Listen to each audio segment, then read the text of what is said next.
We want to talk about the athlete and the man, Oscar Pistorius. Joining me now is fellow Paralympian Blake Leeper and filmmaker Stephen Barber.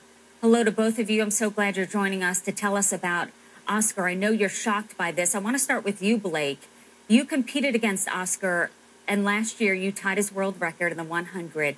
Did you become friends as well as competitors? You said that he made you feel like you could really achieve anything. Yeah, I mean, I met Oscar 3 years ago, and I've been competing alongside him throughout the years. And he's almost been like a mentor to me, a big brother. We both had the same birth defect, missing both of our legs, and it's almost like a camaraderie. It gave me insight on so much stuff. And so when I hear him in this capacity, really, I was in shock. Blake, did you ever get to meet his girlfriend at any of the events, and did he ever really divulge any information about his personal life to you? I never was able to talk to him about his girlfriend. I remember him mentioning her briefly back in September in London, but that's about it. He never went into much detail about her or their relationship or anything like that. Stephen, you interviewed Pistorius for your documentary on the 2012 Paralympics. You know Oscar, you know what he's made of, the challenges he went through. Did you ever see a different side of him, maybe a short temper? No, I first met him in Beijing in 2008. And he's the nicest, the most affable guy. We're shooting a movie called The Invincibles. We started it 5 years ago.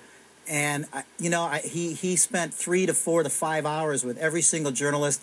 I can't remember meeting anybody nicer or kinder, which is why this is just so bizarre when we first heard about it 2 or 3 days ago. So, honestly, the nicest guy I've ever met. Yeah, we keep hearing that, Stephen. How did you feel when you first heard the news? It's become surreal. I'm thinking it's a hoax. It doesn't make sense. I mean, how this guy could fall from grace so quickly after rising so fast. It's bizarre. I've been really fortunate to hang out and meet and spend time with Blake Leeper, who's the American Blade Runner, and I just know that he was his mentor, and that Blake is going to carry this torch and this legacy that Oscar has started, because Blake is now going to be the very first American to run in the Olympic Games. So it's really exciting for Blake. We just wish that light had been able to shine on him in a different way. Yeah, Blake, you are so accomplished as well. Blake, if you could talk to Oscar, what would you say to him during this time?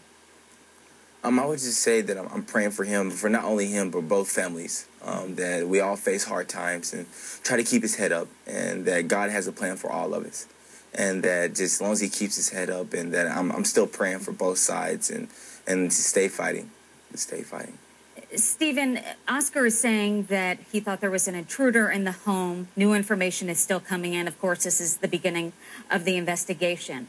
Do you believe what he's saying when you first heard it? The only people that know what happened in that house that night is Oscar and the deceased. So I'm going to let the court system take care of all that. I'm not up for conjecture. I'm a documentary filmmaker. Mm-hmm. I've just been documenting. I'm kind of the go-to guy for the United States Paralympic team and the Paralympics in general. And I just want people to know that we have 225 members of our Paralympic team, and worldwide there are hundreds and thousands of Paralympians. Oscar was, the leader of this movement, and he's been taken out of the race right now. Mm-hmm. But I'm going to let the courts decide. I have absolutely no opinion on that matter. And Blake, as a competitor, you know how hard it is to train. Did you ever see a different side of Oscar? Did you ever see him lose his temper? I mean, honestly, no, I've never have. I mean, I've been around Oscar a lot. I've seen him at his highest, and I've seen him at his lowest. I mean, when he won the best race, and he's lost so many. One is the 200-meter race. So just seeing him, and I seen where he was frustrated. I can see he was a little angry, but nothing to that extent. To see him in this type of capacity, I would never would have ever imagined.